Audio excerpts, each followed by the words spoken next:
The Battle of Taierzhuang was a battle of the Second Sino-Japanese War in 1938, between armies of the Republic of China and Japan. The battle was the first major Chinese victory of the war. It humiliated the Japanese military and its reputation as an invincible force. For the Chinese, it represented a tremendous morale boost. Taierzhuang is located on the eastern bank of the Grand Canal of China and was a frontier garrison northeast of Zhuzhou. It was also the terminus of a local branch railway from Lincheng. Zhuzhou itself was the junction of the Jinpu Railway and the Longhe Railway and the headquarters of the KMT's Fifth War Zone. Events leading up to the battle. In January 1938, the Japanese army disregarded the Tokyo headquarters policy for a one-year truce and pursued the Chinese army retreating from the Shanghai-Nanjing theater, driving northwards into the three provinces of Jiangsu, Shandong and Henan. These provinces were the area of operations of the KMT Fifth War Area. The Japanese planned to fight through the Jinpu Railway from the north and south, regrouping at Zhuzhou. From there, they would attack Wuhan and force the KMT into surrender. At this time, the Japanese armies were very powerful, so this operation should have been done with relative ease. As a result, the commanders did not deploy their full forces to complete the task. But unexpectedly, from January to March, Shunroku Hater's Ogasu Division met stiff resistance from the forces of KMT commanders Wei Yunsong and Yu Zhuzhong during its attack along the southern section of the railway. Eventually, KMT General Liao Lai's forces arrived, and the bloody battle became tightly entangled. The Japanese were forced onto the southern bank of the Huai River, unable to escape. As a result, it was unable to launch the planned pincer attack on Zhuzhou with the Isugai Division. In the northeast, the Itagaki Division was also advancing towards Zhuzhou. However, it was halted at Linyi by KMT generals Pang Bingzhen and Zhang Zhaozhong and the Northwestern Army. Although insufficiently trained and not very well equipped, the Chinese troops inflicted heavy casualties on the Japanese, who retreated. This engagement not only broke the myth of Imperial Japanese invincibility, but also humiliated Japanese commander Seishiro Itagaki. Even the Tokyo headquarters were shocked. Although the 5th Division picked itself back up and tried again, it had already lost the element of surprise. As a result, the Chinese victory at Linyi would later have a big impact on the actual battle in Taierzhuang. Of the three Japanese divisions driving into the Fifth War Area, the Isugai Division was the most successful. This division came from Hebei, crossing the Yellow River and moving southwards along the Jinpu Railway. Because of KMT General Han Fuji's desertion, the division occupied Jokun and moved into Jinan without meeting any resistance at all. From there, they arrived at Tai'an. Here, they were faced with fierce resistance from the forces of KMT generals Sun Tongshan and Sun Zhen. Although the Japanese did suffer losses, the Chinese were very poorly equipped. As a result, the Chinese soldiers could only form line after line of defense in a desperate attempt to fight off the Japanese, who were backed up by planes, tanks and heavy artillery.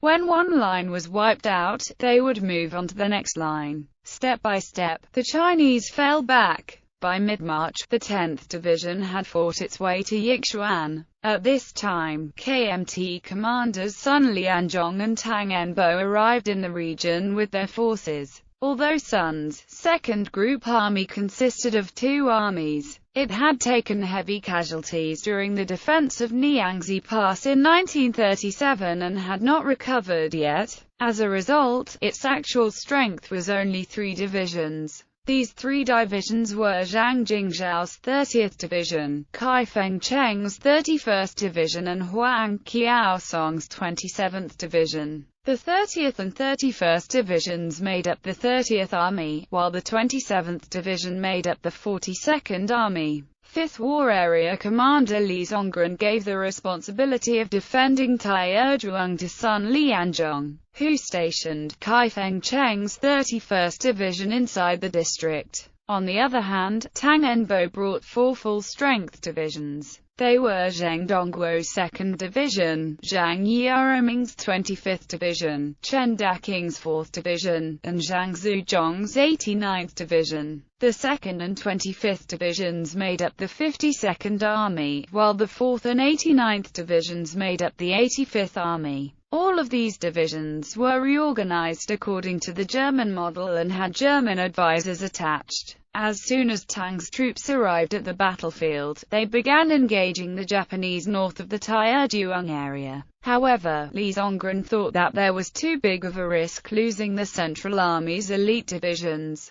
His plan was to open up a route for the Japanese to drive southwards into Taierzhuang. Then, as long as Kai Fengcheng could hold on to the district, Tang Enbo's forces could drive around the back of the Japanese forces to encircle them and give the Chinese the upper hand. On the Japanese side, Rensuke Isagai's 10th Division was not supposed to drive deep into enemy territory alone and attack Taierzhuang. It was supposed to have waited for Shunroku Hayata's Ogasu Division to close in on Zuzhou and Itagaki Saishiro's 5th Division to pass Linyi for additional safety. However, Isagai was confident enough in his forces. His plan was to take out Taierzhuang in a single swift blow to complete objective of clearing the Jinpu Railway. At this time Tang Enbo ordered Kai Fengcheng to send out a small force to the north and attack the Japanese 10th Division. His aim to lure the Japanese into Taierzhuang was successful. Isagai deployed 40,000 troops and around 80 tanks to attack Taierzhuang from the north.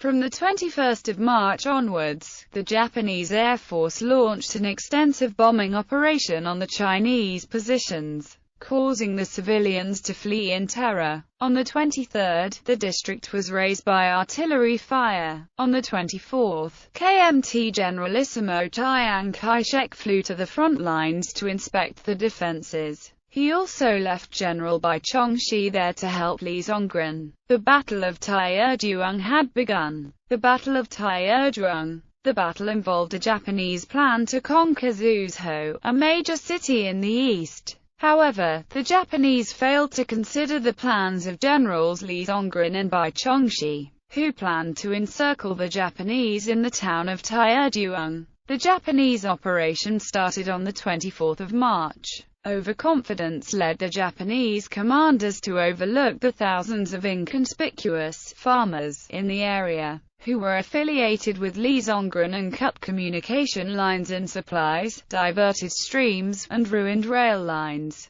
By late March, supplies and fuels were being dropped from airplanes to Japanese troops, but the quantities were insufficient. On the 29th of March 1938, a small band of Japanese soldiers tunneled under Taierzhuang's walls in an attempt to take the city from within. They were caught by the nationalist defenders and killed. Over the next week, both sides claimed to hold parts of the city and surrounding area, and many were killed in small arms battles. Finally, the Japanese attacked frontally, failing to consider the greater Chinese numbers. A major encirclement on the 6th of April, with Chinese reinforcements, preceded a major Japanese defeat and retreat, which the Chinese failed to capitalize upon fully through pursuit due to a lack of mobility. The Chinese captured 719 Japanese soldiers and large quantities of military supplies, including 31 pieces of artillery, 11 armored cars, 8 armored fighting vehicles, 1,000 machine guns and 10,000 rifles.